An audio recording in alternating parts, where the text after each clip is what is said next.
Welcome to Global Harmonization Initiative webinar series. I'm Dr. Diana Bogiva, the GHI Working Group Director, and I'm privileged to chair this webinar today, organized by the GHI Post-Harvest Losses Working Group. Today's webinar will focus on reducing post-harvest food loss and waste. We know that world food production is adequate to feed everyone on Earth, but food is lost at every stage of the food supply chain, from initial agricultural production to the final consumption. The United Nations Food and Agriculture Organization has estimated that 1/3 of the food production globally is being lost, but these are figures that we are going to discuss at our webinar today. Let me now welcome and present our special speakers today, Professor Dr. Hussein Hassan from the Department of Natural Sciences at the Lebanese American University at Lebanon, and Professor Dr. Theophania Tironi from the Agricultural University of Athens, Greece, and a co-chair of GHI Post-Harvest Losses Working Group. We may expect Dr. Kenneth Marsh, who is the chair of GHI Post-Harvest Losses Working Group and Executive Director of the Woodstock Institute for Science and the Humanity of Clemson, South Carolina, the United States. As part of our audience, thank you for joining us today. Please challenge us today with your provocative questions. You can place all your questions in the Q&A function on your screens. We'll answer as many as possible questions in the time available. Also, as usual, we'll have our interactive polls ready for you to take part and answer. You'll receive the link on your screen usually after the Q&A session. Before we start, I also would like to offer my huge thanks to ICC for providing this platform. Thank you, Dr. Gerhard Schlenning, for the vital technical assistance, and Dr. Nicola Stanley, our GHI Communication Director, for her irreplaceable work putting all the webinars pieces together. Let's start with our first speaker today. Let me welcome and introduce Professor Dr. Hussein Hassan. He's a Director of Academic Compliance and a Professor of Food Science and Technology at the Department of Natural Sciences, Lebanese American University in Lebanon. He has Bachelor of Science and Masters of Science in Food Technology from the American University of Beirut, and a PhD in Food Process Engineering from McGill University in Canada. His research interests revolve around the area of non-microbial food safety, food toxicology, food processing, and food waste. Today, we will immerse ourselves into his talk about why food is never waste, a wake-up call to alleviate food insecurity in the Arab world. Over to you. So hi again. Thank you so much for the introduction, and thank you for having me to talk about a topic that is very dear to my heart. Actually, it has been my passion for the last 5 years. I can say that I'm among the very few in the Arab world who work on food waste. It's a new topic to this part of the world. So in my presentation, I will talk about food waste, in particular in West Asia.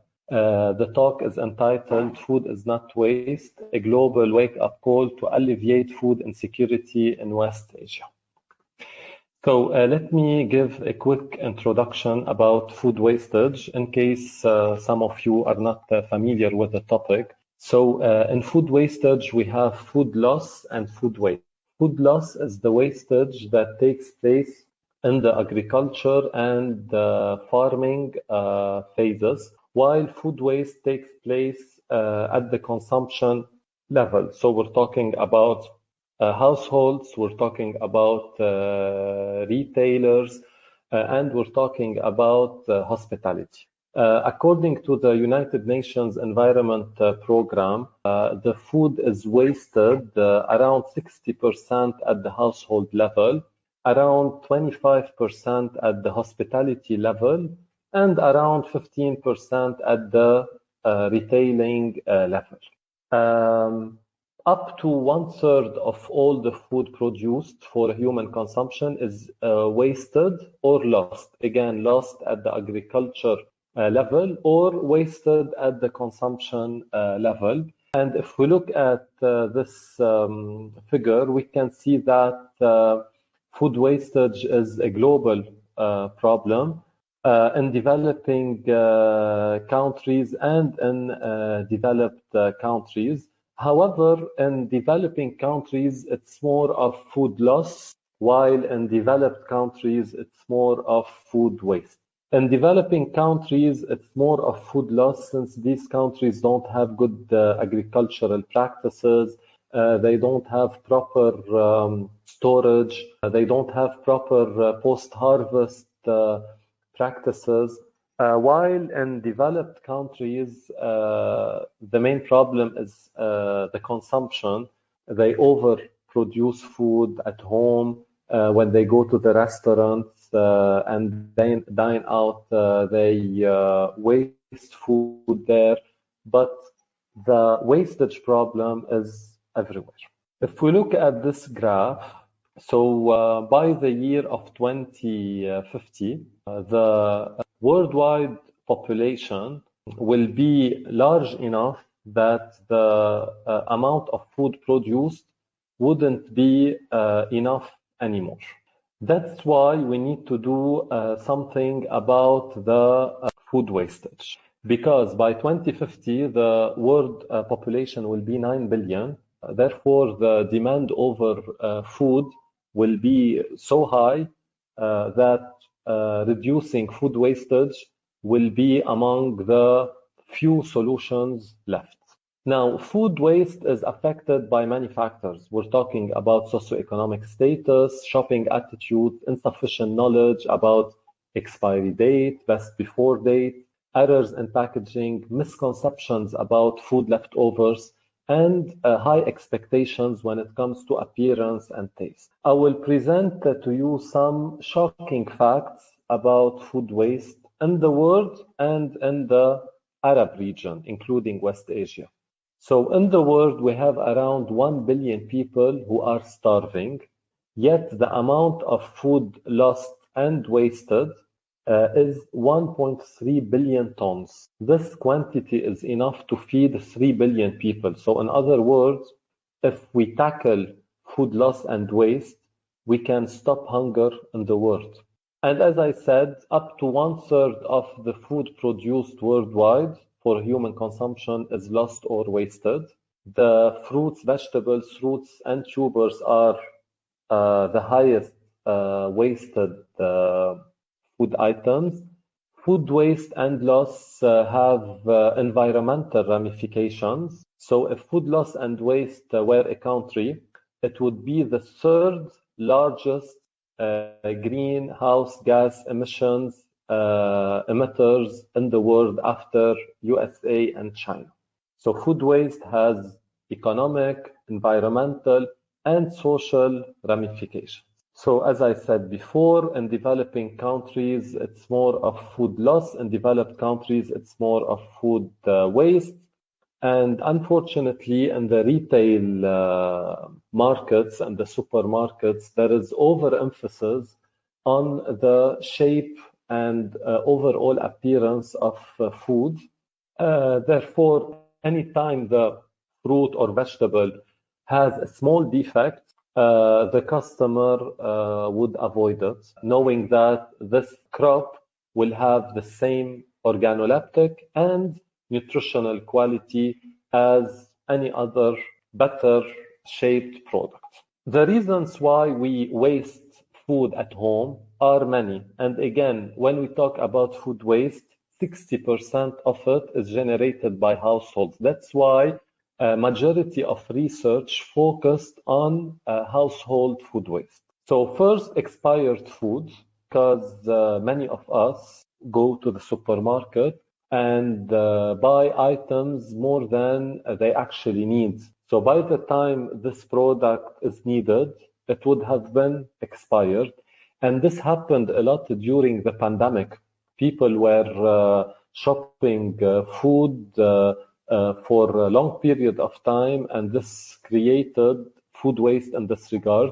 We have many other factors, for example, bad smell or taste, mold, generous portions, wrong conservation, it doesn't look good, simply leftovers, so on. In 2015, we all know about the Sustainable Development Goals. So there are 17 goals. Among these, we have goal 12.3, which tackles food waste. So this SDG 12.3 is about reducing the amount of food waste per person by 50% by the year of 2030.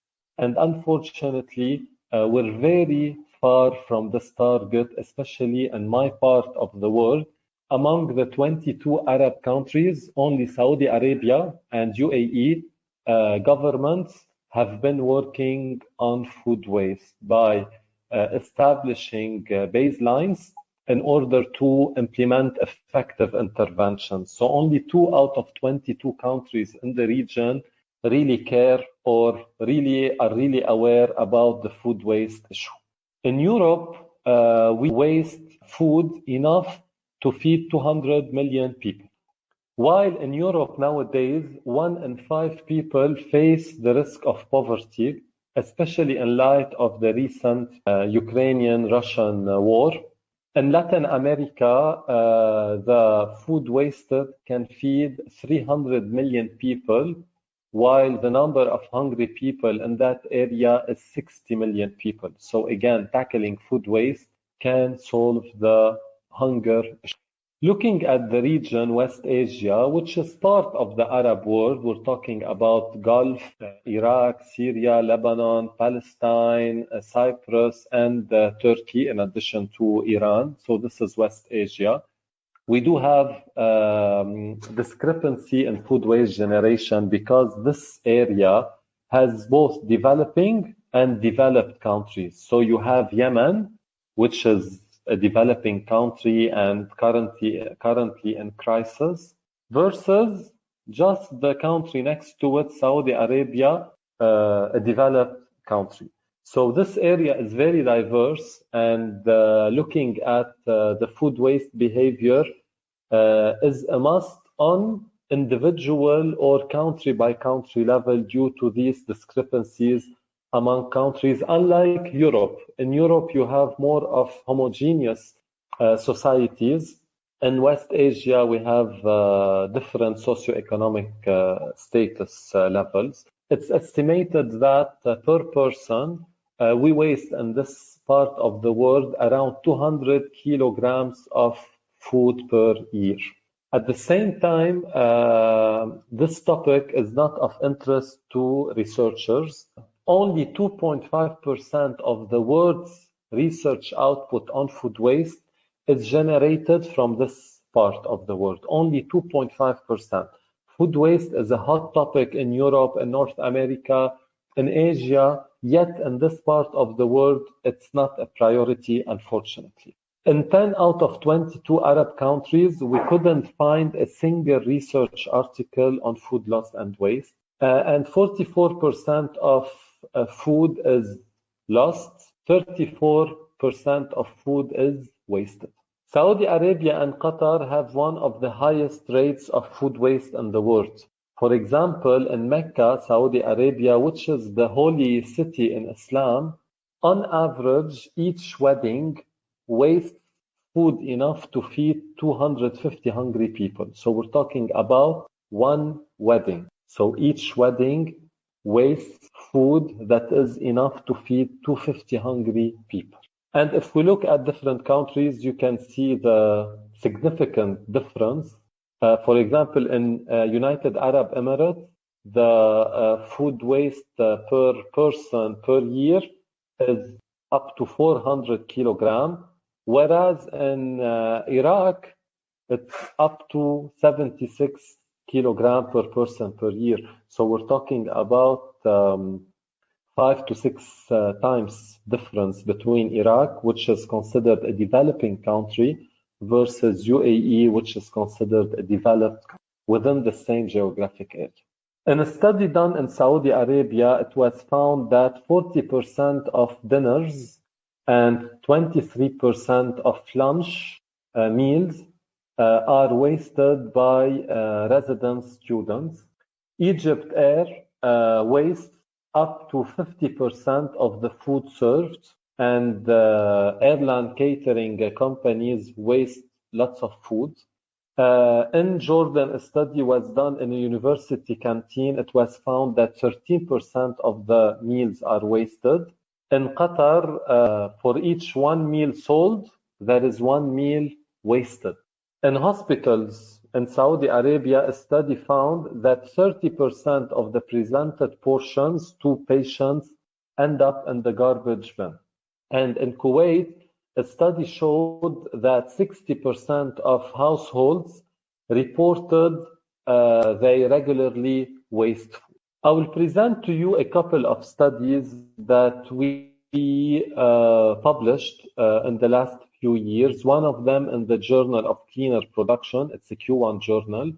It was about the attitudes and behaviors shaping household food waste generation in Lebanon. So this article was a joint collaboration between my institution, Lebanese American University, and the American University of Beirut, our sister university. So we wanted from this project to assess the factors that determine the food waste generation at the household level in Lebanon in order to come up with recommendations for effective intervention campaign. Now, we really wanted to do those interventions, but shortly after the publication, we got in Lebanon an unprecedented economic crisis, I believe, in the history of humanity. I'm not sure if you follow news, but our economic crisis is one of its kind. So we couldn't, unfortunately, do any intervention. It is on our agenda. We're now collaborating with the United Nations Environment Program. They have their regional office here in Beirut, and our Ministry of Economy and Trade. We are launching now a university competition to all university students to send us short videos on food waste. And the winning video will be broadcasted on local TV channels funded by United Nations Environment Program. So the evaluation of those short videos will be based on the findings of our studies when it comes to which population groups must be more addressed when it comes to food waste awareness. By the way, according to studies, awareness is the key when it comes to food waste. So we recruited 1264 households from different areas. We interviewed the person in charge of food preparation in each household. We selected 250 people among the 1264 households to fill in a one-week diary. Every time they wasted any food, they had to take a note of what they wasted and how much they wasted. So we had in our sample people from different genders, different educational levels. The surface of the houses were diverse, different income, different number of people in households, and so on. And of course, the questionnaire was based on similar studies conducted in other countries in the world. We contacted the corresponding authors in these articles. We got the questionnaire each country used, and we adapted them to our Lebanese context by making sure that the questions are culturally relevant and easy to understand by participants. Results. So we found out that in Lebanon, when it comes to domestic food waste, we have more likelihood of food waste in urban areas, in cities, Because, in cities, families are smaller. People don't know each other much. So anytime a family cooks, there is always a surplus, and this surplus cannot be distributed easily. Versus in villages, people know each other, so they still have the ability to donate any surplus of food they prepare. Also, in urban areas, people dine out more frequently, and our studies showed that people who dine out more frequently waste more food.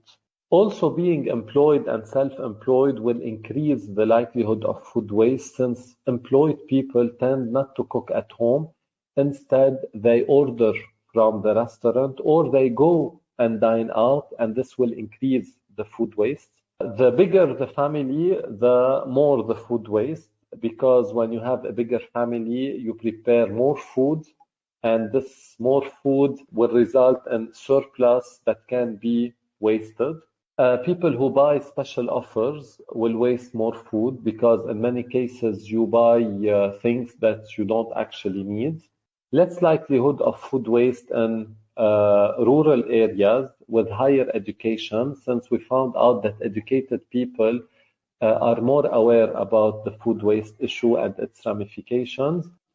People who prepare food at home waste less, because when you prepare food at home, especially we're talking about Lebanon, you can, after all, keep the food till later consumption the next day, for example. But what's special about Lebanon is that the restaurants don't have the culture of goodie bag. So if you go to a restaurant and you have surplus of food, it's not common to ask the waiter to put the extra food in a box. It's not culturally acceptable. We're trying to, through the competition I told you about, to highlight the importance of the goodie bag in restaurants. So whenever you have surplus of food that is safe, you can take it back home, or you can simply donate it to any people in need on the street. People who feel guilty about throwing food waste food less. And here we're talking about people who are religious, people who are environmentally aware. They know about food waste, and they do their best not to waste food. Another study we published in sustainability, it was on food waste generation in the Lebanese cuisines. I'm not sure if you're familiar with our cuisine. Our cuisine is Mediterranean, so it's similar to that of Greece, of Spain. We have those meze, or what we call tapas in Spain, those little dishes you get as appetizers, but there are too many that you get full by the time you receive or you get the main dish, and this is a big issue. So our Lebanese restaurants waste lots of food because of this meze thing prior to the main dish. So what we did is we recruited 500 almost clients from Lebanese restaurants in Beirut. We filled questionnaires with them about their attitudes, socio-demographic characteristics, and also we asked about religious practices, their ethical thoughts. And while leaving, the waiter collected the remaining food on the table in plastic bags that were weighed, because we wanted to see if there is any link between the actual weight of the waste and what the respondent answered. Because, in questionnaires, sometimes people don't report the truth. However, when we weigh the waste at the end of their visit to the restaurant, we can have more reliability of the findings. So we found out that on average, each Lebanese restaurant diner, again, we're talking about Lebanese food, and you can see two actual pictures of how our tables in Lebanese restaurants look like. So per diner, we're talking about 179 grams of food. We found out that the high-range restaurant, the expensive restaurant, wastes significantly more compared to middle range restaurants. And same thing for very cheap restaurants. Why is that? Because expensive restaurants are usually visited by high-income people who like to impress their guests, so they tend to overorder and therefore to waste food. At the same time, the very cheap restaurants are highly affordable, so anyone who goes there and sees that the prices are very affordable, they will have the tendency to overorder as well. On the other hand, the middle range restaurants wasted the less because usually the middle range restaurants are visited by poor and middle class, and you order just le nécessaire, just what you need. So that's why the waste would be less. We found out that when you have one or two people on the table, you waste much more. Because usually when we're talking about two people on the table, most probably it will be like a person and their partner. And when you go out with your partner, you tend to be generous because you will be enjoying the meal with them. So you would like to order more food in order to enjoy more. So you waste more food. On the other hand, especially when we're talking about Lebanese restaurants, because if you are two or five people, you get the same meze, the same dishes. So by default, when you have less people on the table, you waste more food. So, for example, any intervention in Lebanese restaurants should focus more on the tables of 1 to 2 people, because this is where the waste is mostly generated. Also, we found out that the more dishes you order, the significantly more waste you produce. So again, the intervention should tackle the tables of 1 to 2 people and the tables where you have more dishes. When the respondent was dining alone or with friends or colleagues, the waste didn't differ significantly versus where the individual was dining out with a partner or family member. We found out that people who dine for business waste less food than people who dine out for leisure.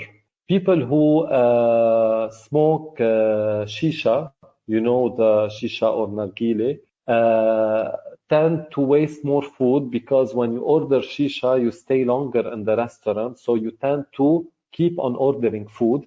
Even people who ordered alcohol wasted significantly more food.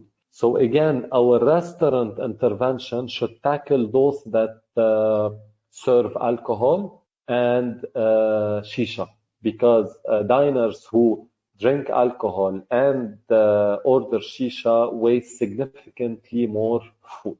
People who are on diet will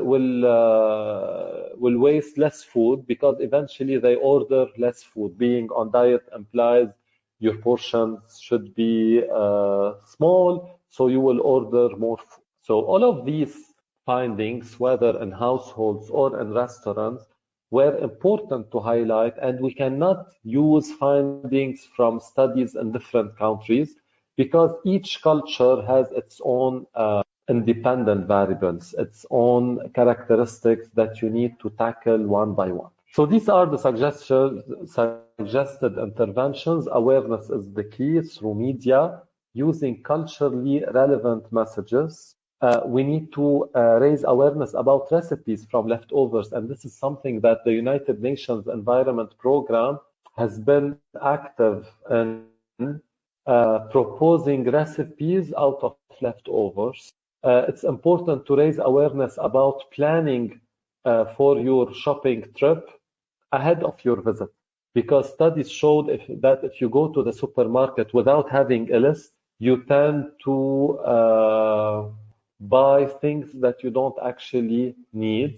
And by the way, it's important to go to the supermarket not hungry, because studies showed that hungry people buy more food, and these extra food items may expire by the time we want to use them. It's important to follow recipes.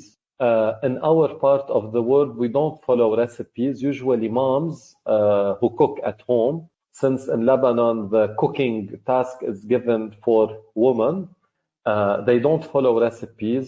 Each one likes to put their own touch.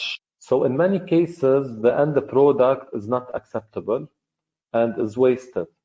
That's why it's important to follow recipes, because in the recipes you have a number of portions, right? So by knowing the number of portions per recipe, you can tell the right amount of ingredients. So for example, if you are 5 people in the household, you get a recipe that generates 3 portions. You simply multiply all the ingredient amounts by 2. As such, you will do your need with a little bit extra just in case anyone would like to have 2 portions instead of 1. So following recipes is very important to reduce food waste. Fridges and freezers should be well maintained. For example, the seal of the fridge door should be always checked. You need to have a thermometer to measure the temperature of your fridge. Even if you have the screen, better to have a separate thermometer to validate the reading on the screen. In case you feel that the temperature of your fridge is not stable, you can call for maintenance, because again, if the fridge is not working properly, the shelf life will be significantly affected. Food banks in Lebanon, we do have a couple of organizations. We have the Lebanese Food Bank, we have Food Blessed.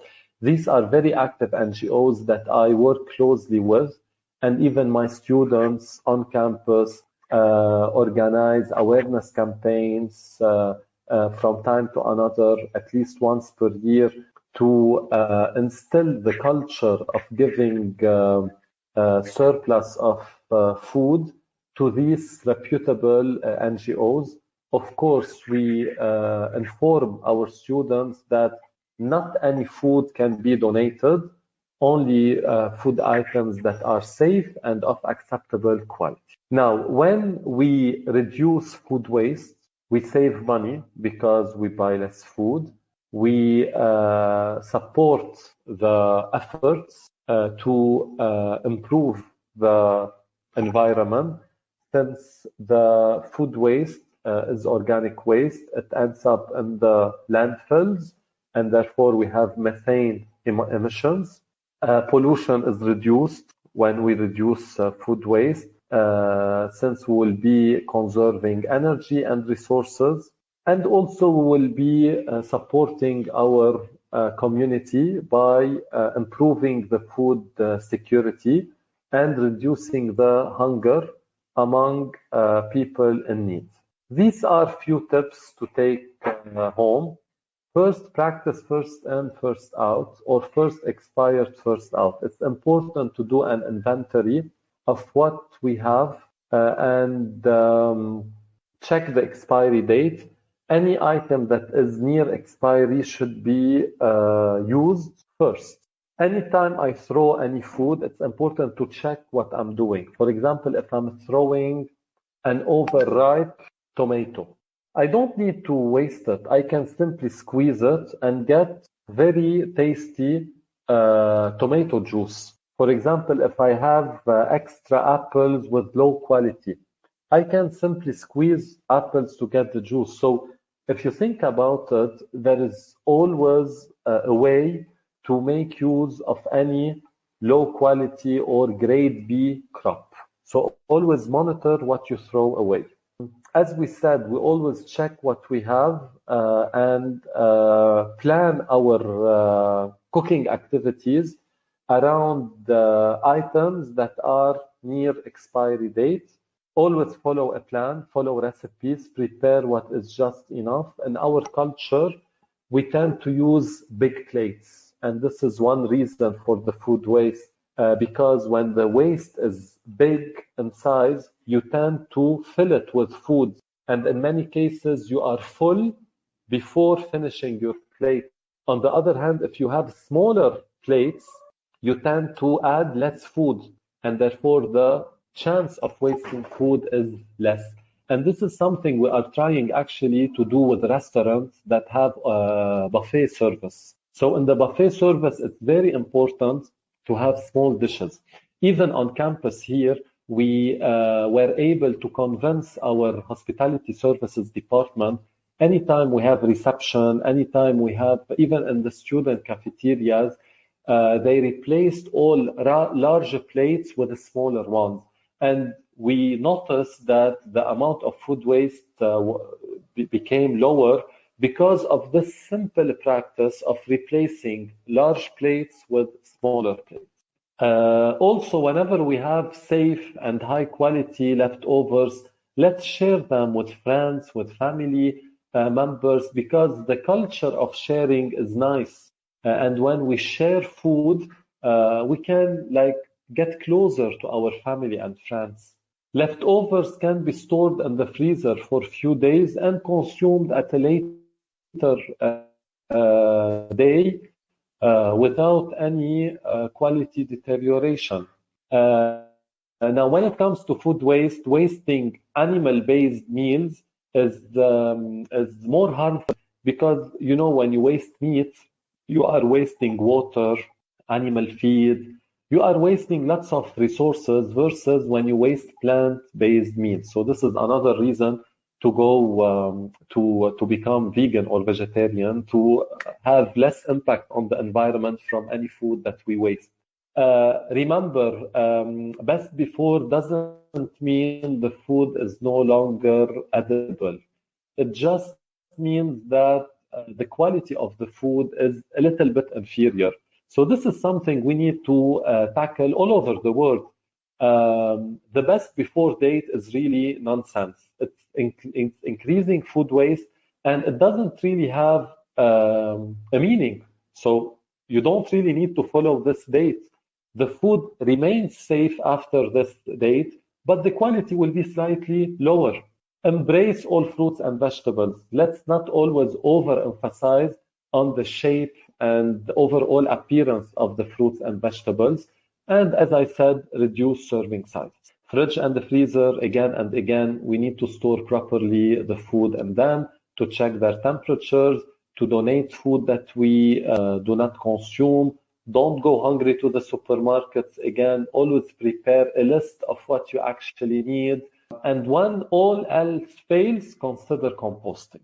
So this is something we are highlighting with restaurants here in Lebanon. Let's take all the possible measures to reduce food waste. But anytime you get food waste, at least compost it to make use of it instead of simply throwing it like any other garbage. Food waste is organic, and organic waste is valuable. We can prepare compost out of it. This is a report that I prepared for the United Nations Environment Program. It's available online on the UN website. It summarizes the state of food waste in West Asia.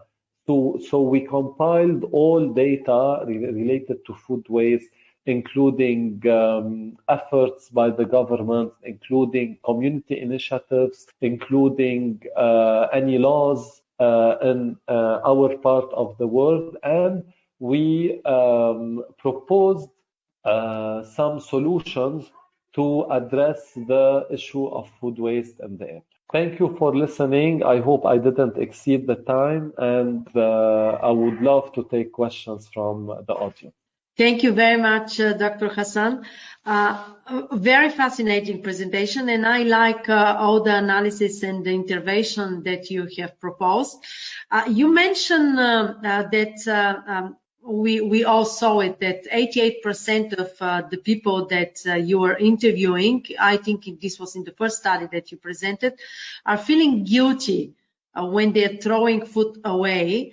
Have you checked with them what they do change this guilt? Okay, so thank you for the question. I think you mean this question, right? Feeling Yeah. guilty when throw food away. 88% said that I agree. Yes. Yeah. Actually, even if they say they feel guilty when they throw food, it doesn't mean that they don't throw food. However, when you talk to these people who feel guilty about it, these are people whose behavior can be changed easier than those who don't feel guilty or simply don't care about throwing food away. Okay. So that's why when we did our statistical analysis, we found out that people who feel guilty, like those 88%, wasted less food, but they still waste food, but less. So with awareness, with the proposed interventions, we hope that their food waste behavior will be improved. I answered your question. Yeah, absolutely. But first, usually we have education, creating awareness, and after that, people are starting to, to have some habit management. But this habit management could be a very short time of management, and so we need to start establishing like concrete and long-term habits. So probably some future intervention could be tailored toward this direction for developing of permanent habits that consumers with the thoughts that wasted and eaten food that ends up in the garbage and ultimately in the landfill that you mentioned produces methane, a greenhouse gas that is 21 times actually more potent than carbon dioxide. So if they have this awareness in head, probably there will be some changes in their consumption. Another thing that was very interesting was about the idea of waiters collecting the remaining of food on the table to give people to take it home. This was really interesting approach, which could be embraced by many restaurants around the world. But do you think that these foods are actually eaten after they're taken home? Have you made the research around this direction? Yes, excellent question, actually. Our meze product, like the dishes on the table, in many cases, they are untouched. Like you get all those dishes on your table, but in many cases, you are full before even trying all of them. Yeah. So in this case, we are now working with our Ministry of Economy to target restaurants, Lebanese restaurants, and any restaurant that offers and encourages the goodie bag culture, or any Lebanese restaurant that has an agreement with a food bank will get certain incentives when it comes to report exactly at the end of the year. Because otherwise, restaurants wouldn't, like waiters are already busy, they don't want an extra task. However, when the top management at the restaurant is committed to reduce the food waste by encouraging goodie bag, and actually we tried it in 3 restaurants, we trained the waiter, we took their commitment, so they started asking people. So at the end of the meal, like the waiter would come and ask the people, would you like to take the remaining food? We found out that when waiters ask people this question, people will not feel embarrassed as when they actually call the waiter and ask him to prepare the goodie bag. So we noticed that when the waiter comes and asks people, would you like to take the extra food? Like the easy answer would be, yes, sure, why not? So this is important to make waiters ask people if they would like to take the goodie bag. Now, this goodie bag can be taken home and consumed by the people themselves, or can be donated to people in need. Now, in this regard, yes, there is a question over the food safety, because if the food is somehow cross-contaminated and you donate it to people in need, you may get food poisoning, like they may get food poisoning because of this. So that's why the waiter was trained as well on which items can be taken away, which items cannot be taken away. For example, if we're talking about high-risk foods, like for example, meat. Yeah. So we don't recommend that you take the meat with you home unless you're going right away home. So that's why the waiter should ask people, would you like to take the meat as well?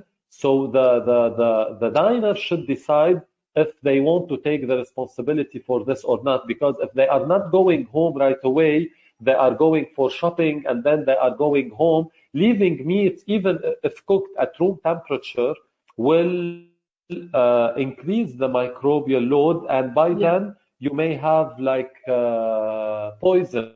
Yeah. So that's why the goodie bag thing is very promising. However, we need to be careful about emphasizing on it. Yeah, and also probably improving on the service as well by probably offering ice pack together with the meat that is going to be packed away and taken home. Very fascinating research. Thank you very much, Dr. Hassan. We will go now to our interactive poll. Where is food waste mostly taking place? Please start voting now. Thank you very much for voting. And the results we can see is household, 100%. Do you think that, Dr. Hassan, do you think that this is the right answer? Yes. So as I said, like 60% of food waste is taking place at the household level. So that's why, again, like interventions, research studies focus mostly on households. Yeah. Thank you very much, everyone, for participating in our interactive poll. And thank you again, Dr. Hassan, for your lovely presentation. Now we are going to continue with our next speaker, Dr. Kenneth Marsh. He's the chair of the GHI Post-Harvest Losses Working Group and executive director of the Woodstock Institute for Science, the Humanities in Clemson, South Carolina, in the United States, a non-for-profit organization working to reduce world hunger by cutting food losses for a long time, since 1992. He was awarded the 2015 Elizabeth Fleming Steer Award for humanitarian contribution for that work. He held lots of awards and recognitions for his wonderful work. You could find an information about in the GHI event website. Dr. Marsh will be talking on the very important topic of reducing post-harvest food losses in the supply chain and a program to reduce food waste at its end. Welcome, Dr. Marsh, and over to you. I want to thank you very much for letting me present. I really enjoyed following Dr. Hassan, because when I get to the discussions on food waste, I will hopefully add to what he has, and he has given me some ideas to add to what my thinking has been. So I want to just thank him for that. My topic is reducing both. I'm going to be looking at both food losses and food waste. But I'd like to give a slight introduction about the concerns about food waste. Most of the world's cooperation was based on agricultural production. If we don't have enough food, let's make more. And so food losses were not really a consideration until quite recently. And I was very surprised to find that out. The ideas about hunger, the Budapest Declaration following the World Food Congress in 1995, first came up with the idea, let's use food technology and food science to reduce to see what we could do to reduce hunger. And the World Food Summit in 1996 had repeated that goal on an official basis. And the Millennium Goal for 2000 was the same goal as the World Food Summit in 1996, but restated. That was to reduce hunger by 50% by 2015. The World Food Congress in 1999 had a full session on food security. And at that point, still, the world community was talking about food production, and they weren't really talking about food loss.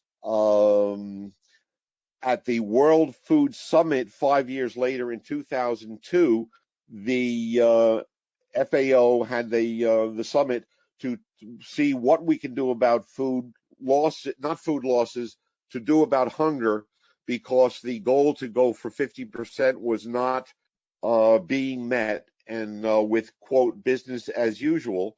So they had this summit to try and see what we can do to improve the political will to reduce hunger. The interesting thing was I made a presentation to FAO during that summit where I was talking about food losses, and at that time, FAO had about 5,000 employees. There were three that were involved in three managers of post-harvest losses. Everybody else was talking about mostly food production. And it wasn't until the Save Food Congress in 2011 where the FAO presented food loss as a problem, and the world community started looking at what can we do about food loss and food waste at that point. So when the goal for 2015 came along, 72 countries had succeeded, but the world itself missed that goal. So it's extremely important that we look at the food wastes. It's reiterating some of the things that Dr. Hassan had said, but the greenhouse gas impact of 1.3 billion tons of food loss per year makes the greenhouse gas generation about 3.3 billion tons of CO2 equivalent, which is including the methane, which makes that greenhouse gas generation the third top emitter in the world behind USA and China if food loss was a country. The blue water footprint is 250 cubic meters, which is equivalent to the annual discharge of the Volga River or 3 times the volume of Lake Geneva, Switzerland. The land use is almost 1.4 billion hectares, which is 30% of the world's agricultural land. Plus, we're losing biodiversity loss and things like that. So I tried to do a quick calculation when we're trying to meet the World Food Summit goals to reduce hunger. How much food do we really need to do that? So I worked on the basis of the minimum we need is about 2,000 calories per day per person. And people who are hungry are still alive. So they're not getting zero. They're getting approximately 1,200 calories. So to make up the difference, we needed about 16% of what is lost. And we have the ability to lose that. We know how to do that.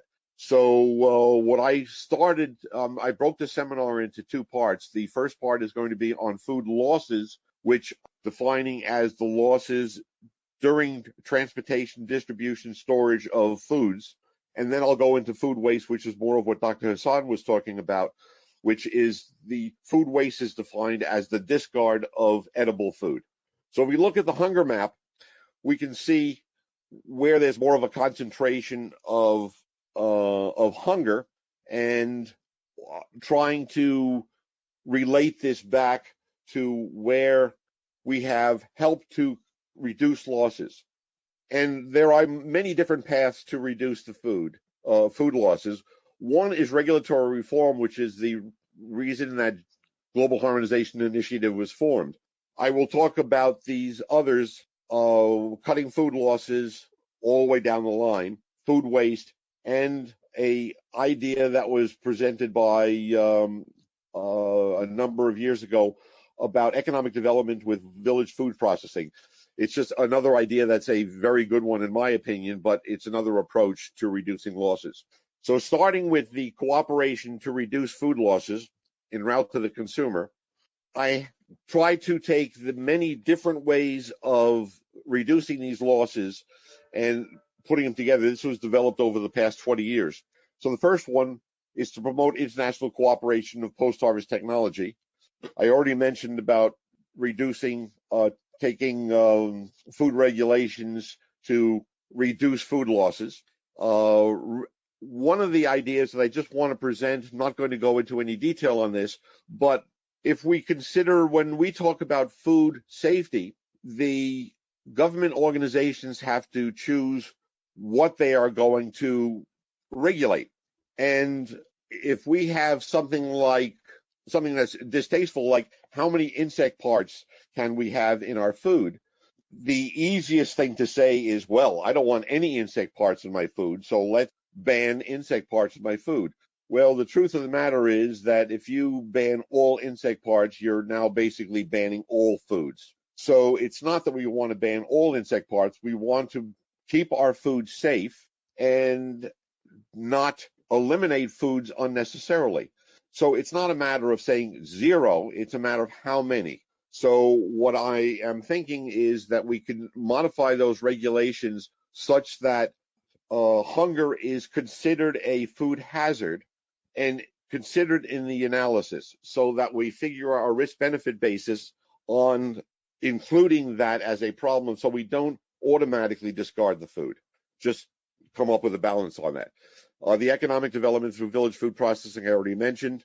And we, at a seminar in Vietnam, a colleague and I decided that the concept of HACCP, which is hazard analysis and critical control points, is a wonderful concept to improve food production by picking where the critical parts to make sure that food stays safe are, and then make sure that you control those. And we were talking about the idea of having a comparable idea for post-harvest. And the last one I have on this list is encourage infrastructure development. And just very quickly, the World Bank has a program through which they evaluate the economic advantages of infrastructure development to see whether it's cost effective to build roads in certain places and things along those lines. And the program they use to do that does not include food losses as one of their criteria. And if food loss was included as a cost for not having those roads, they could justify more roads. So just the way we define things either can improve or help with food losses. Going through what we know what's in the literature, we know what we hear at international conferences. We really don't know what work is being done in countries that have languages that we don't understand and don't publish in languages we do understand and don't participate in conferences that we listen to. So I have heard many times that people in the so-called developed world say that we are responsible for developing what we can to help everybody else out. And they do not realize that people in the developing world, or the so-called developing world, have been working on food losses for decades, and in many cases are ahead of what we're doing with appropriate technologies to cut those losses.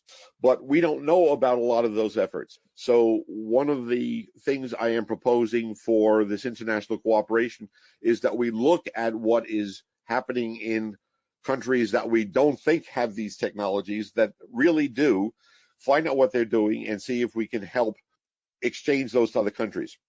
So in a nutshell, it's identify and evaluate, find out where there are institutes, and these institutes exist all over the world. When I mentioned earlier that the world community was looking at agricultural production as the primary way of reducing hunger, individual countries were looking at food losses all along, but it just was not part of the international cooperation. So identify, find these institutes, find out what they're doing, find out what works, and identify other regions where their ideas would work. Promote an exchange. And I mentioned here, this is something that I didn't come up with. I got this from listening to the delegates at World Food Congresses. There have been many studies that show that if you try to reduce hunger by going through men, by and large, they will feed themselves and then feed their family. And by and large, if you go through women, they will feed their families. So it's more effective to go through women. and use the, emphasize women in your efforts to try and get technologies working in different countries. Now, I'm mentioning that tap on IUFOS. IUFOS is the International Union of Food Science and Technologists and the World Packaging Organization. They have World Food Congresses for the food, and there are World Packaging Congresses for packaging. And many of these experts, many are from academia, and many are perfectly willing to volunteer their time to try and help with looking at food, reducing food losses. So I spoke with many of these delegates and asked if they would volunteer to help, and we came up with 3 categories. Basically, they were most of the time, they were more than happy to help with technology transfer for things that were known. For example, if it was within their expertise, write a letter, make a phone call, visit, and they were more than happy to lend their expertise to help with that technology transfer. And if there were programs where the technology was almost there, they had knowledge that would help, but not quite there could be consulting, and they can adapt technologies to make them work better. And then we also talked about what would happen if there was a real sticky problem about food losses that they could not figure out how to do. I proposed that the country that needed this technology pick one of their brightest students and write a grant to have them go to graduate school in a place where they could develop that technology as their thesis. And the country that needed that technology would grant the money for that student to do that research on the basis that if the student returned to the home country to implement it, it was a grant. And if the student does not return, it was a loan. So I was trying to figure out ways of utilizing people as best we could. And part of the advantage of a program where you're getting the experts involved is that we can publish and present and spread around the world some of those technologies that we didn't see. So where do we have these experts? These countries that I have marked in green are countries that have food institutes and that are members of the International Union of Food Science Technology, where they have delegates and professors who are willing to help with that technology transfer. The ones in red are countries that have packaging institutes, and the countries that are shaded in brown have both. So it's an example. When I said these experts exist all over the world, you can see that that's pretty much true. The basic idea is to take institutes in different countries, have them exchange technologies, share their successes, share what they have in common, and have food and packaging experts that help with their information to the countries, and the countries give information to help the perspective of the experts. So it works both ways. The advantage is the cost to recover the food that already exists could be a fraction of what it costs to produce new food. And I'll give an example of both how inexpensive it can be and the fact that it's unknown to people in the developing world. I met somebody in Sri Lanka that had done a study where they covered pallets of rice to keep the seeds protected during storage. And the rice that they used was dried to different levels. And what they found out is a simple polyethylene drape over a pallet that was held down to the floor of the warehouse with sand snakes, just cloth snakes filled with sand to hold it down. If the seeds were not properly dried, covering them with a polyethylene sheet made them worse. They started molding, and they became unviable very, very quickly. But the seeds that were dried to proper levels, at the end of a year of storage, the seeds that were uncovered were 23% viable, and the seeds that were covered were 93% viable. So here we have a cost of about $1 per ton to improve the viability of seeds by a factor of about 60%. So we're talking very, very inexpensive for that type of technology. But I never knew this existed. And here was this wonderful work that was done in Sri Lanka, and it was published in Sinhalese and not presented at congresses. So that's the type of example I'm talking about. It does require using the right technology for the right food at the right time, at the right place. Taking the other side of the equation, I was discussing a program for fish farming that was developed in the United States that was able to improve yields by 300%. But it required computer technology to monitor that oxygen levels and everything stayed at the correct levels. And if you had a 15-minute power failure, you lost your entire stock. So that technology was absolutely fantastic if you had perfect power. It was not very fantastic if you didn't have reliable power. So the technologies have to be appropriate as well as effective. And I mentioned about other strategies. The GHI, the whole reason for the global harmonization initiative is to concentrate on regulations that are based on food safety and get rid of regulations or don't have regulations that require the discard of food that is still edible. I will go into that in a tiny bit more detail in a moment. Consider starvation as a hazard. I mentioned that already. VLFP is the village level food processing. It's taking food waste and using it to make new enterprises, and I'll mention that in a little bit more detail in a moment. The post-harvest hazard analysis and critical control points we already mentioned. It's just the idea of taking how we preserve food to look at also reducing food losses in transit.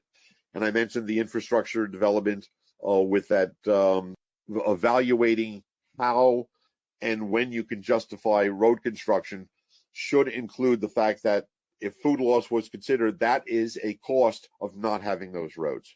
Getting to the GHI, the political aspects of food standards, all countries basically have standards to promote safety and control imports, and they have food laws for other purposes. Many are effective, some are informative, some are trade barriers, some are selectively enforced, and politics usually interferes with all.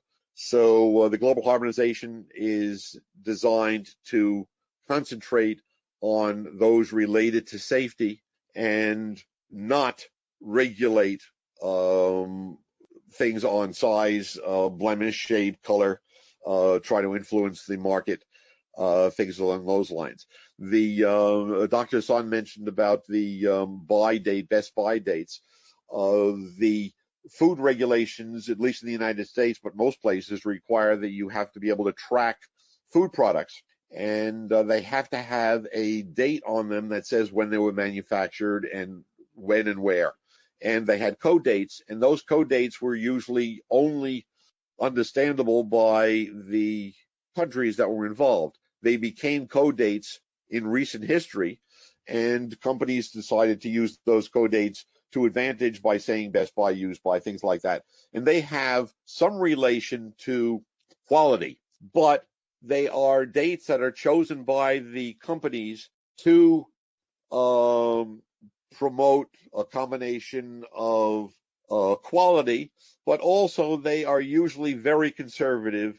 So when that date is met, it does not mean the food is bad. It doesn't, even as Dr. Hassan said, it could relate to the quality. It could, but not necessarily. So you have products that are like canned food products that can be a year out of date, and there's no problem. You have things like water and honey have code dates on them, and if they're 1,000 years out of date, they're still good. So look at those dates with a grain of salt. The use by dates are real. The best by and suggested sell by dates are based on, to some degree, on quality. They are not based on food safety. And so if you're worried about food safety, they're not really legitimate dates. Village level food processing. If you recovered food is used to make value-added products. So the whole concept is you go into a village and you train people on ways to preserve those foods or take those waste food products and use them ingredients to make food products that you are now going to sell as a small enterprise. And it was a program that was developed through the FAO in Southeast Asia and has been expanded quite a bit. And it was proven very successful. But these teams went into villages and showed people taught them how, about basic food safety, food handling, and how to take these ingredients and make more valuable food products out of it. And then those food products were then sold to bring economic development into those small communities. So you ended up with people were getting fed because they were getting money.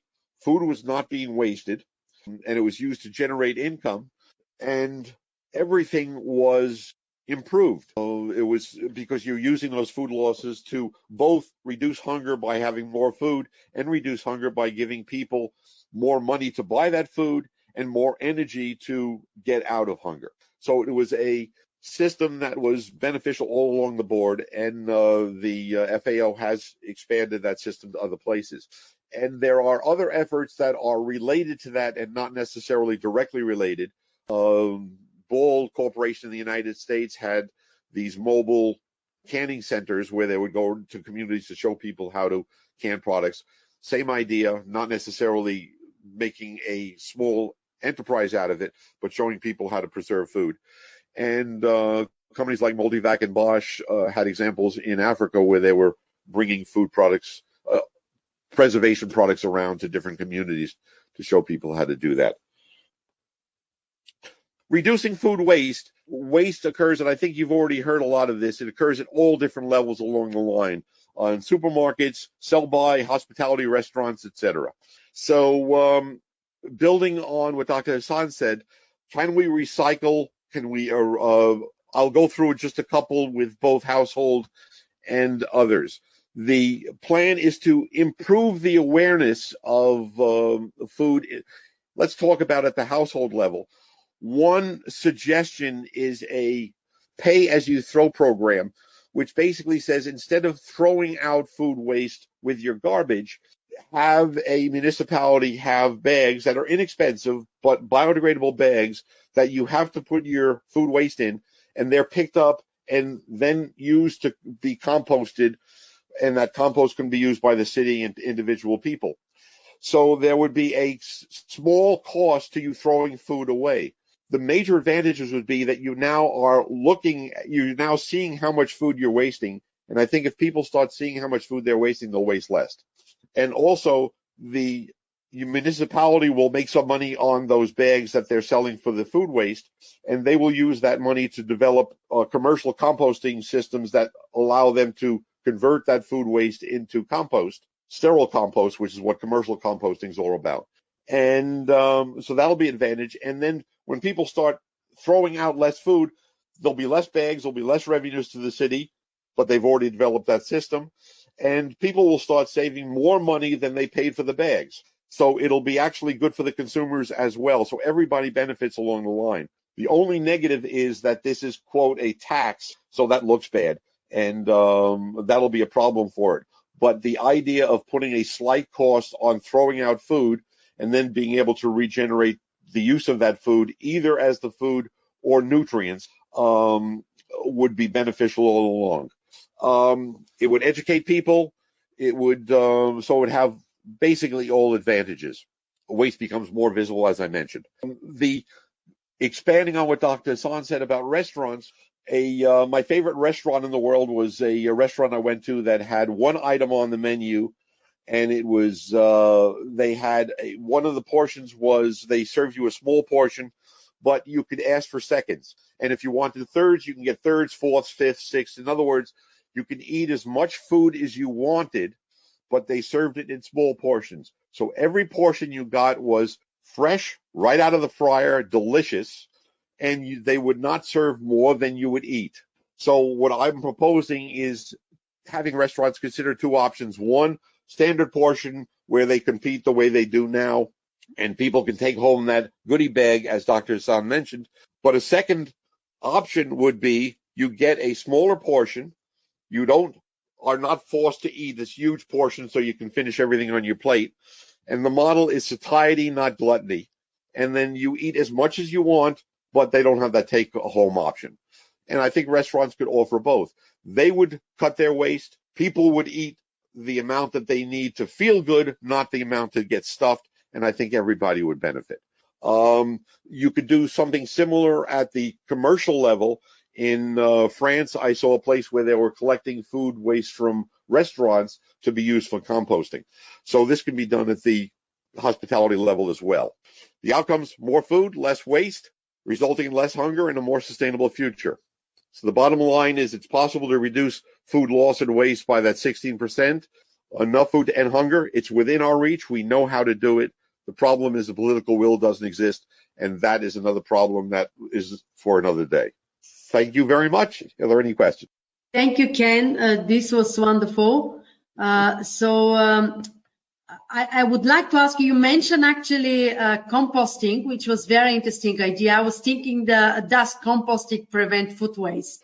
Composting doesn't prevent food waste, but it takes the food, it takes the nutrients in the food, and instead of going into a landfill, it allows them to go into soil that can then be used for promoting home gardening, beautification, whatever, but you're taking those nutrients and you're returning them back to the soil. So I mentioned commercial composting. Commercial composting differs from composting in your backyard in that the commercial composting, the temperature gets much higher, so it sterilizes things, so there's no danger to using that compost for gardening. Thank you.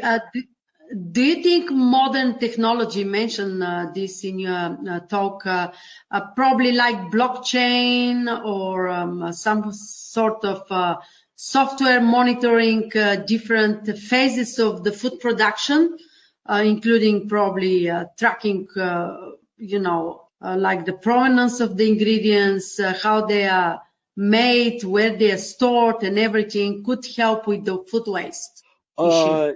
Yes. It would help with the food waste in the sense that food that is not safe would be discarded. But the real advantage is a good portion of the food waste is really education. Okay, the food losses in the transportation, yes, absolutely. If you know where the losses occur, you can come up with ways to reduce the losses at that point. The food waste is mostly a people problem where people are either don't look in the right places or don't realize how much they're wasting. So it could help, but a lot of the food waste problem is more education. Does that make sense? Yeah, absolutely. And the last question that I have for you, and we have to move forward, Professor Teofania Cironi, how does food waste affect the society, in your opinion? Oh, many, many ways. We have much more hunger because there is food waste to some degree. It makes people somewhat cavalier about that food supply, and the people that are of very good means are not looking at the world as a society. They're looking more to themselves as individuals. So I think, and also the environmental impact of food waste is amazing, as I mentioned earlier. If food waste was a country, it would be the third largest emitter in the world. So it's a major problem. And as I mentioned, up until 2011, food waste and loss was not even a major consideration on the international basis. Yeah, unfortunately. Yeah. Okay, thank you very much. Let's go to our poll, interactive poll now. And Gerhard, could you please? Yeah. World food production is sufficient. So when do you think the world community will gain the political will to eliminate hunger? Please start it to vote now. Thank you very much for your answers. We can see that we have a very interesting results. People, the majority are by 2030, 8 years, but we have equally 5 years, 28 years, and never. So what is your comment, Dr. Marsh? I find it extremely interesting that it's across the board that well. I hope that the people who are saying by 2030 are correct. Truthfully, I don't know, because this is really the political will, which is not my specialty by any means. But I think that they might be right in the sense that the things like this seminar, the awareness is building up, and the people that have known about food loss and waste all along are finally getting a voice. to the rest of the world, and it's starting to get recognized. So I am hopeful as well, and I think that's the fact that we have people who are watching the seminar is a perfect example of that. Yeah, and probably people are in track with the goals of the Sustainable Development Goals of the United Nations, which by 2030 has to have some visible results in waste and food losses as well. Right. But they were aware with 2015 and it didn't happen then. But yeah, I think that's correct. Much better now. But people are becoming smarter, let's put it this way. Hopefully Yes. they are. Yeah. Thank you very much for your presentation. And we'll go now to our last speaker for today's webinar. Sorry, Professor Dr. Theophania Tironi from the Agricultural University of Athens, Greece. And she's a co-chair also of the GHI Post-Harvest Losses Working Group. Professor Tironi holds a diploma in chemical engineering, a master's of public health from the National School of Public Health Greece, and a PhD in food engineering from the National Technical University of Athens, Greece. Her principal research is in the field of food packaging, quality and shelf life modeling of chilled and frozen food, mainly seafood, predictive microbiology, non-thermal processing, active packaging, and cold chain management by applications of smart labels. We'll hear now her intriguing talk about food processing and packaging for shelf life extension and waste reduction. Over to you, Professor Tironi. Thank you very much for the introduction. I will make a very short, I have prepared a very short introduction because I was sure that most of the main aspects on food and waste will be presented by previous presenters. Large amounts of food are wasted in the food supply chain. It has been also reported by the previous speakers that an important cause of food waste is expiring best before date at the consumer level. It has been estimated that more than 30% of the produced food is discarded by the consumer at the time of consumption or during the domestic storage. Here it's very important to remember that 50% of the food that is discarded remains at an adequate quality level and could have been consumed. We all understand that the food waste that we are measuring is just the tip of the iceberg. When we consider food waste, we should also refer to the environmental impact and the increased costs, while also we should also consider that food waste is a major ethical issue, as the annual food waste could feed world's hunger for 4 times. Food waste is directly connected to the definition of the shelf life. The food business operators are responsible for the shelf life determination for their specific food products under defined storage conditions in the temperature of the actual cold chain. A study carried out by the European Commission in 2018 estimates that up to 10% of food waste generated annually in the EU is linked to date marking.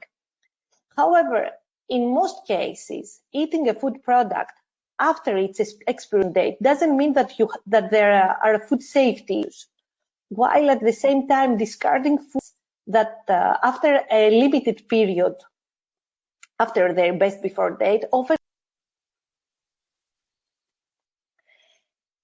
currently the EU is taking actions to tackle food waste without compromising food safety and quality.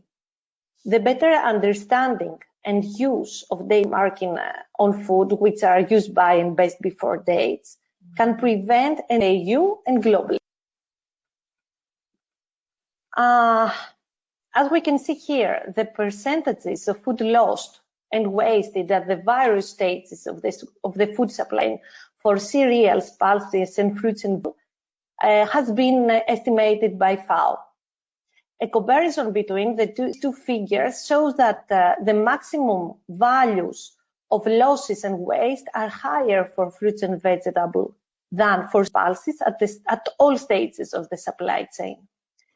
That's not surprising, since vegetables are much more perishable products. the levels of food waste of cereals and pulses are still significant and need for public or private intervention.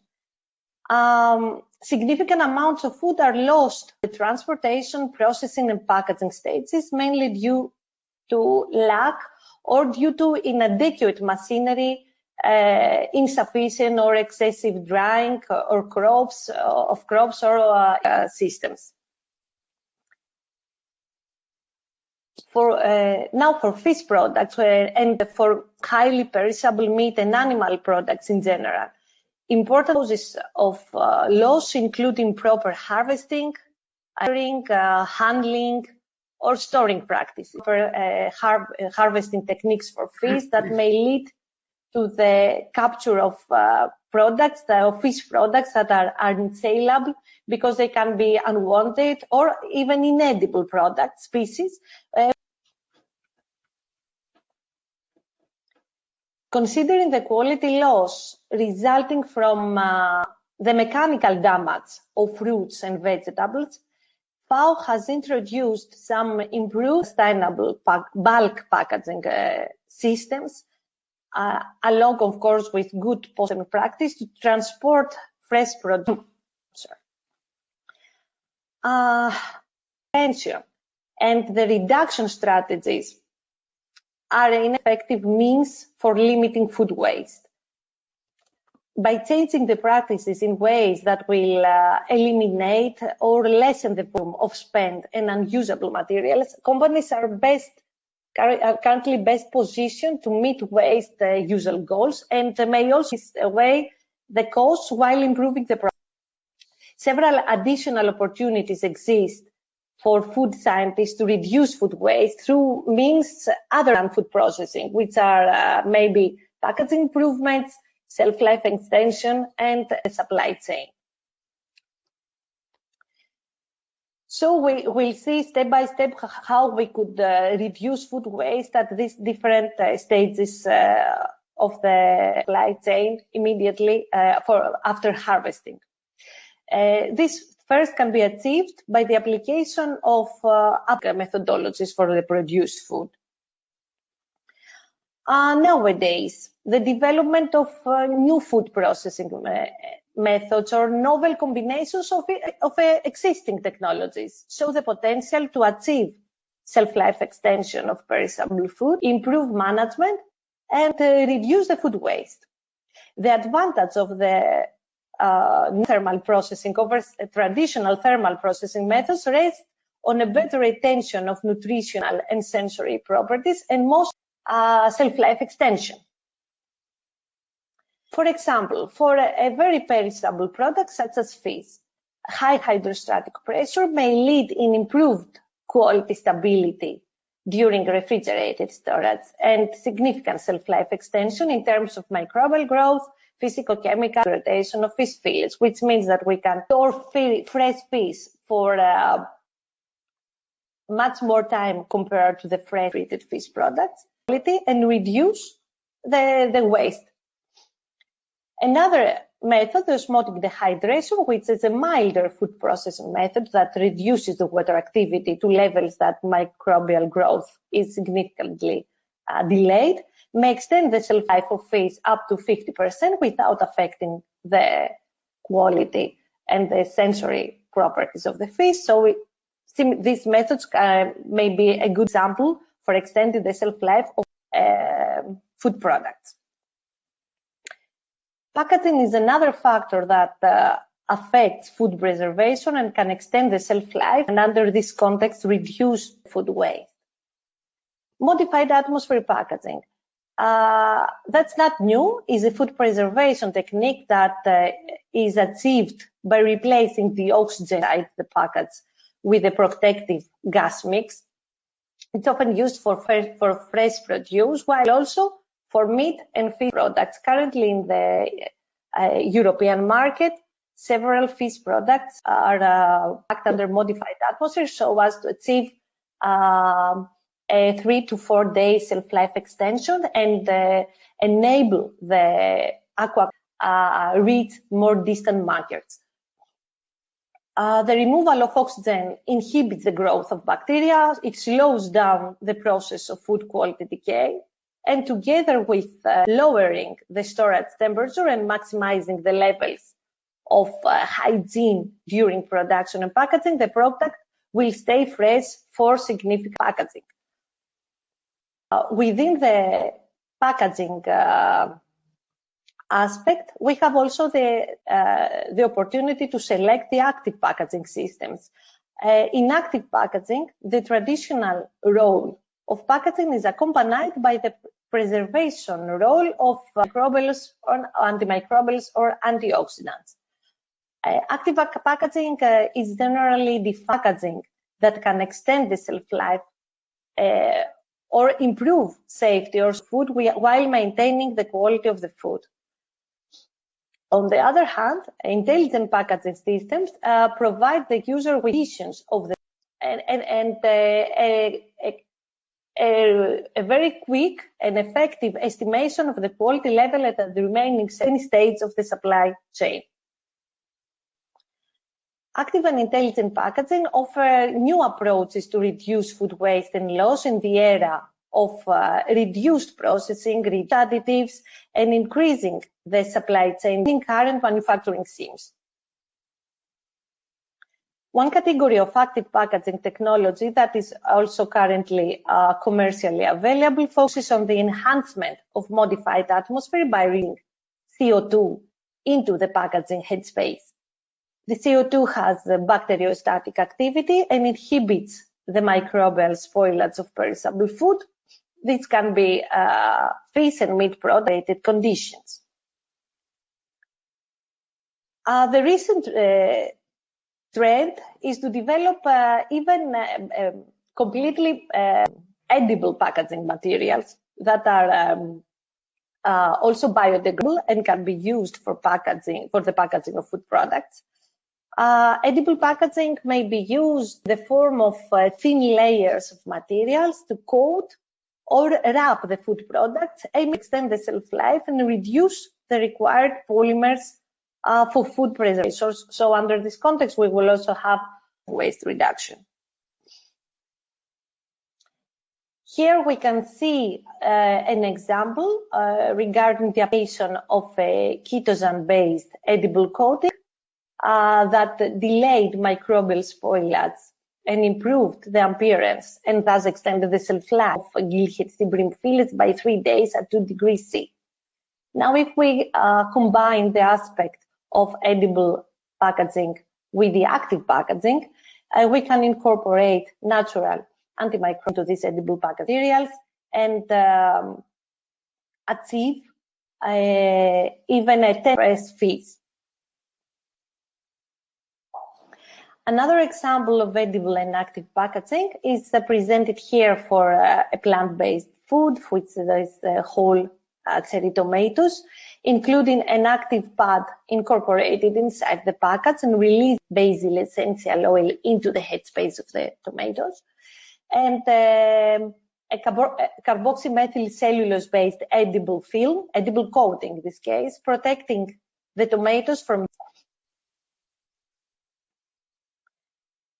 A third option that we can have for shelf-life reduction of the food waste is the effective control of the cold chain packaging systems.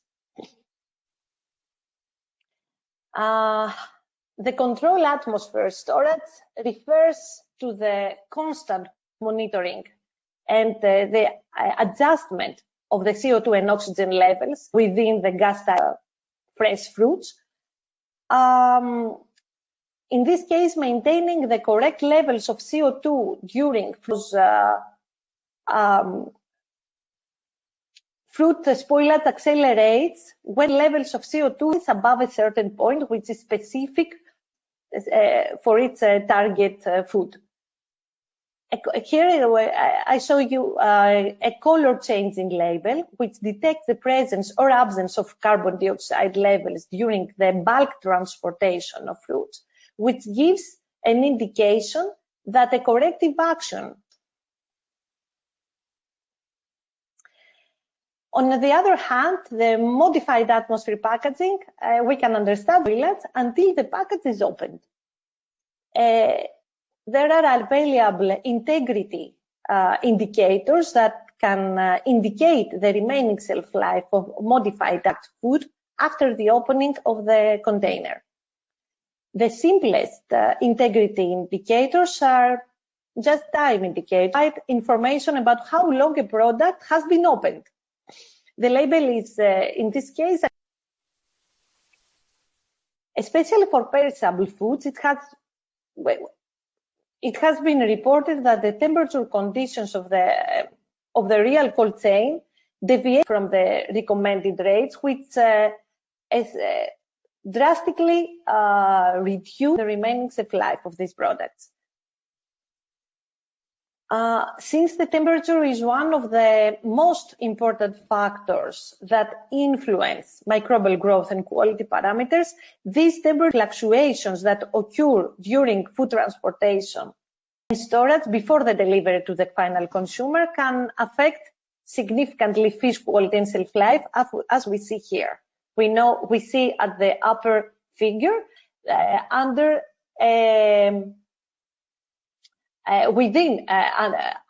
transportation and storage, and we see here the reduction in the remaining shelf life of this product when we can temperature variations under the recommended range. We all understand that the effective control may result in shelf life extension. It's evident that there is a need for development of practical systems to monitor, record, and translate the effect of temperature from the production to the final to the consumption. Such systems can be time temperature integrators, which are simple, inexpensive devices that give an easily measured time and temperature dependent change that indicates the time temperature history of the product, manufacturing up to the consumption level. A large number of TTI available in the market. The response of the TTI can be visualized by a color change due to an enzymatic reaction or a microbial activity or a diffusion system, a polymeric or a photochromic for a specific application. How we select and apply these smart packaging systems? First of all, in order to select and apply an appropriate for a specific food product, we need firstly to define the quality function of the product based on the appropriate physical, chemical, and sensory parameters of the food. At the same time, we need to study very well the available TTIs. We are asked to select a TTI that can weigh of the food product, as we see here for these two combined shelf life curves for the TTI and the food. Based on this selection, select a TTI for a food based on the selection of the appropriate TTI for a specific food, which is set, an example you can see here. If the products are stored very low temperatures at the end of the shelf life, until the end of the shelf life will be determined and leave the expiration date of package. However, if abuse temperatures prevail, then the TTI will conservatively signal poorly before the end of the shelf life. Based on a recent benefit analysis that has been implemented in Germany, it has been estimated that the application of TTI smart labels on poultry products may result up to 35% reduction of the food waste. And this can be achieved by the more management of the supply chain. The TTI application may be complementary to the use by date. It will not replace the use by date by an indication such as use by is red. Based on all of this, the overall effort is to spread the awareness about the importance to reduce food waste by appropriate handling during packaging, transport. Thank you very much. Very much, Fanny, for this lovely presentation. I was very interested that you mentioned different types of foods. I mean, how we measure if they are above the due dates, if they're safe to eat. Like, I think that there was smart packaging, I assume, with sensors that indicate temperature and that indicate if the fruit started to rotten based on this temperature. And also other edible packages in particular, because how we can go forward with this packaging if we are still not having a kind of harmonization in terms of food handling and, I think that we'll consider them safe to consume if food handling practices are still around the world. It's a good idea. The edible packaging has a double role, I would say, because they can act as a better protection of the food. Consider a fruit product where you effectively protect the fruit. You can have an additional barrier to the mechanical stress, let's say, or you can incorporate antimicrobials so as to prevent microbial growth in case of contamination. Yeah. At the same time, this can also reduce the required polymers and plastics, which is another important issue currently. So we can either extend the shelf life of food so as to reduce and give the opportunity to or reduce or give the opportunity to the consumer to consume this food for longer, so as to prevent the discard due to the expiration date. But at the same time, it might give us the opportunity to reduce the required plastic specific food product and give the same or longer shelf life with less packaging, by reducing the over packaging problem. Yeah. Okay. And can we have a best after date? On the food packages, like we the beers that have best after. The use by and the best before dates. No. Usually there's some type that is best after the production date, and they can stay as long as possible, and better with staying longer. This has to do with the production and preparation of this product, like the wine, let's say. This is a completely different aspect, because it doesn't mean that the longer you store it, the better it will be. There will be a delay of a certain period depending on the specific product. So if we're talking, let's say, for fermented food, there is a period that you can consume it, but it will not become even better after, let's say, 1 year. It depends on the food. It depends on the product. We are discussing about the shelf life, which means the time, the period that the product is not acceptable by the consumers. It's not always the use by date that has to do with the safety of the food. I was also having in mind what Ken mentioned about the honey and the water. So they never get off. So they'll be forever good. Actions are taken currently, I guess, during the last 5 or 6 years in the EU to exclude some specific food category best before dating. Yeah. This will be a really good approach here, indeed. Thank you very much for your presentation. And let's go to our last interactive poll. Appropriate management of poultry supply chain by using smart label may reduce food waste by... Fanny, do you think that these are the results that we were looking for? I can see people are not very concerned about it.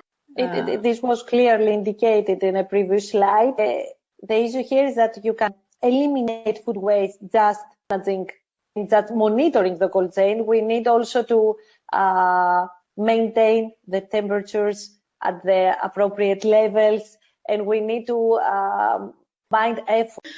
And this is the end of our webinar. I would like to thank again our participants, Professor Dr. Hussein Hassan, Dr. Kenneth Marsh, and Professor Dr. Teofania Cironi.